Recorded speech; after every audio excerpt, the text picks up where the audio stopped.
Kembali lagi di channel Angga Gas Terus, tempat dimana lu dibakar realita tapi dikuatin sama makna. Hari ini gue pengen ngangkat satu karakter cewek dari dunia One Piece yang bukan cuma cantik, bukan cuma pinter, tapi jiwa dan mentalnya udah ditempa lebih keras dari besi. Namanya Nico Robin. Cewek yang bisa dibilang udah gak takut lagi sama penderitaan, karena penderitaan itu udah kayak temen lama buat dia. Dan lewat dia juga kita bakal bahas filosofi hidup yang sekarang makin banyak dilupain orang, stoikisme. Yes bro, filosofi yang ngajarin kita buat tetap waras walaupun dunia lagi ambiar. Robin bukan karakter yang banyak teriak, dia nggak seekspresif Luffy atau Zoro. Tapi justru dari situ kita belajar, kadang kekuatan itu nggak perlu ribut, dia cuma perlu konsisten. Dari kecil Robin udah dikutuk jadi iblis gara-gara dia bisa baca poneglyph, bahasa kuno yang dianggap berbahaya sama pemerintah dunia. Padahal dia cuma bocah umur 8 tahun. Tapi karena ilmunya dia dikejar-kejar, diburu, dihianatin, disakiti, sampai akhirnya hidup sendirian. Pulau kelahirannya Ohara dihancurin. Orang tuanya, mentornya semua dibakar jadi abu. Dan satu-satunya warisan yang dia bawa cuma luka dan pengetahuan. Stoikisme bilang kebahagiaan bukan dari hal di luar, tapi dari gimana cara lo nerima dan ngatur apa yang ada di dalam diri lo.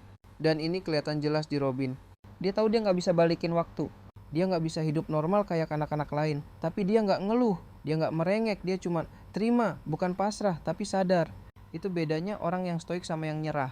Orang stoik tahu bahwa penderitaan itu bukan sesuatu yang harus dihindarin, tapi dipeluk dan dijalanin. Dan Robin udah hidup kayak gitu sejak kecil. Setelah jadi buronan, Robin hidup dari satu tempat ke tempat lain. Dikhianatin berkali-kali. Dipakai buat kepentingan orang lain. Tapi dia tetap hidup, tetap ngelanjutin mimpinya, membongkar kebenaran dunia. Tapi lucunya, semakin dia dekat sama kebenaran, semakin banyak orang yang pengen dia mati. Dan dia sadar, kadang ngomongin kebenaran tuh lebih bahaya daripada nyimpen kebohongan. Sampai akhirnya dia ketemu topi jerami. Awalnya dia nggak percaya karena hidup udah ngajarin dia, semua orang ujung-ujungnya ninggalin. Tapi di kapal itu dia ketemu orang-orang yang nggak cuman kuat, tapi juga tulus. Luffy, Zoro, Nami, Sanji, semuanya ngajarin Robin bahwa dia nggak harus hidup sendirian terus.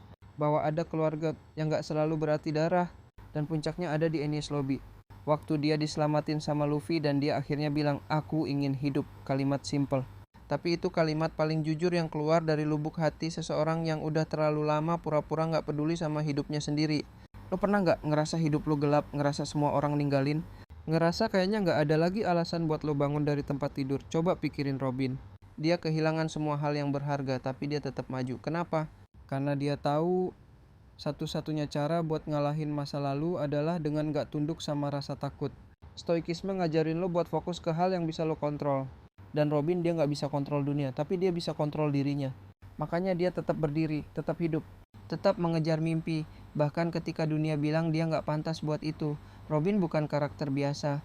Dia adalah perwujudan dari filosofi hidup yang jarang banget bisa kita temuin sekarang. Filosofi yang bilang hidup itu gak harus selalu senang, tapi harus selalu kuat. Jadi kalau hari ini lo lagi di titik terendah, ingat Robin. Dan bilang ke diri lo sendiri, gue mau hidup. Karena selama lo masih bisa bilang itu, lo belum kalah bro. Sampai sini dulu cerita kita. Jangan lupa like, komen, dan share kalau lo ngerasa video ini bisa jadi suntikan semangat buat yang lagi jatuh. Gue ngegas terus, sampai ketemu di video selanjutnya. Gas terus, jangan kendor.